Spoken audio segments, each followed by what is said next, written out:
Paulus telah menjelaskan bahwa kebangkitan orang mati itu ada.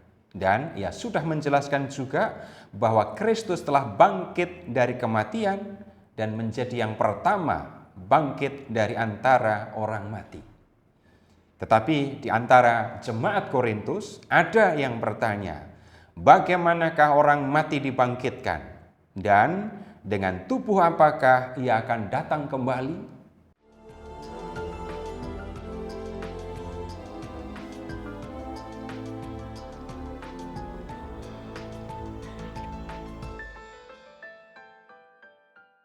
Kasih karunia dan damai sejahtera dari Allah Bapa kita dan dari Tuhan Yesus Kristus beserta kita. Saudara-saudara, Paulus mau menjelaskan bagaimana orang mati itu dibangkitkan. Nah, pertama-tama kita akan melihat bagaimana orang Yahudi mempercayai atau berbicara tentang kebangkitan ini. Dalam pembicaraan Yesus dengan orang-orang Saduki, dalam Injil Lukas bab 20, tampak bahwa orang Saduki memahami kebangkitan orang mati sebagai kebangkitan mayat, seperti yang dialami oleh Lazarus. Mereka berpikir bahwa pada hari kebangkitan, orang mati akan hidup kembali, lalu hidup di dunia ini sebagai manusia lagi. Karena itu, mereka berbicara tentang perkawinan dan hidup suami istri pada hari kebangkitan. Orang Yunani itu tidak jauh berbeda dalam hal ini. Mereka memahami kebangkitan orang mati sebagai peristiwa masuknya kembali jiwa ke dalam raga yang sudah menjadi jenazah, sehingga hidup kembali dan menjadi manusia seperti semula. Lalu bagaimana Paulus memberikan penjelasan tentang kebangkitan orang mati ini? Nah, Paulus menegaskan bahwa orang yang bangkit dari kematian tidak akan hidup dengan raga yang sudah menjadi jenazah. Ia menggambarkan hal ini dengan biji tanaman yang ditanam di tanah, seperti misalnya biji gandum atau biji tanaman lain. Ketika ditaburkan di tanah, biji gandum itu mati dan tidak ada lagi. Tetapi kemudian muncul tubuh tanaman gandum. Dalam kebangkitan orang mati, tubuh atau raga atau badan manusia itu akan mati dan menjadi tanah. Tetapi Allah akan memberikan kepadanya tubuh yang baru. Untuk memahami penjelasan yang disampaikan oleh Rasul Paulus, kita perlu memperhatikan bahwa ada dua jenis tubuh yang diberikan oleh Allah, yaitu tubuh duniawi atau tubuh alamiah, dan tubuh surgawi atau tubuh rohania. Tubuh duniawi adalah tubuh yang dikenakan oleh manusia di dunia sebagai makhluk duniawi ketika hidup di dunia ini. Sedangkan tubuh surgawi adalah tubuh yang dikenakan oleh makhluk-makhluk surgawi yang tinggal di surga. Kedua jenis tubuh ini berbeda sama sekali. Tubuh duniawi itu atau tubuh alamiah itu hina, lemah, dan akan binasa. Tubuh duniawi itu seperti tubuh Adam yang dibuat dari tanah dan akan kembali menjadi tanah. Kalau ingin mengetahui betapa hina atau menjijikkannya tubuh alamiah ini, silahkan cukup melihat toilet sendiri, atau berkaca waktu bangun tidur, atau cium bau keringat sendiri. Kalau ingin mengetahui betapa lemahnya tubuh alamiah ini, silahkan makan sebanyak-banyaknya. Atau sebaliknya, jangan makan selama beberapa hari. Kebanyakan makan membuat orang sakit, kekurangan makan juga membuat tubuh ini sakit. Kalau kita berhujan-hujan selama 1 jam saja, air hujan itu sudah cukup untuk menyakiti tubuh alamiah kita. Kalau mau melihat tubuh alamiah ini pada akhirnya akan binasa, silahkan pergi ke kuburan atau krematorium. Pada akhirnya tubuh alamiah itu mati, lalu dikubur dan menjadi tanah, atau dikremasi dan menjadi debu. Sebaliknya, tubuh rohaniah atau tubuh surgawi itu mulia, kuat, dan abadi.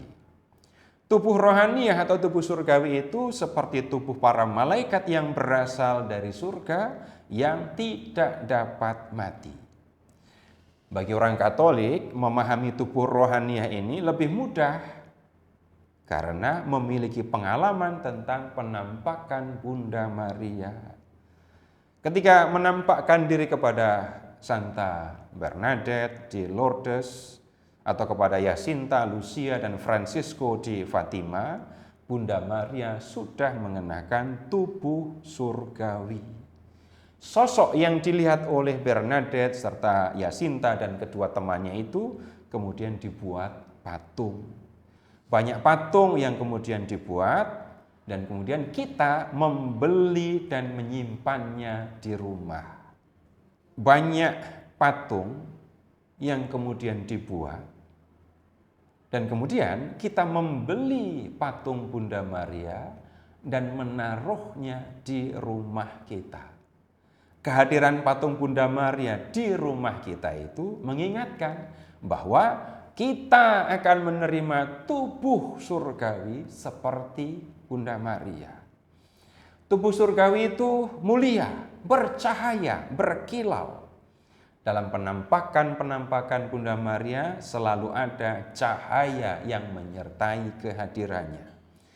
Tubuh mulia itu kuat, tidak bisa sakit, dan tidak akan menjadi lemah. Tidak memerlukan materi seperti makanan dan obat. Bunda Maria hidup di abad pertama, dan ia menampakkan diri di abad 19 dan abad 20. Tetapi ia tetap muda dan cantik. Dari dulu sampai sekarang dan seterusnya keadaannya akan tetap sama. Tubuh surgawi itu abadi, tidak dapat mati. Bunda Maria dan semua penghuni surga tidak akan mengalami kematian. Semua akan hidup untuk selamanya dengan tubuh surgawi yang diberikan oleh Allah.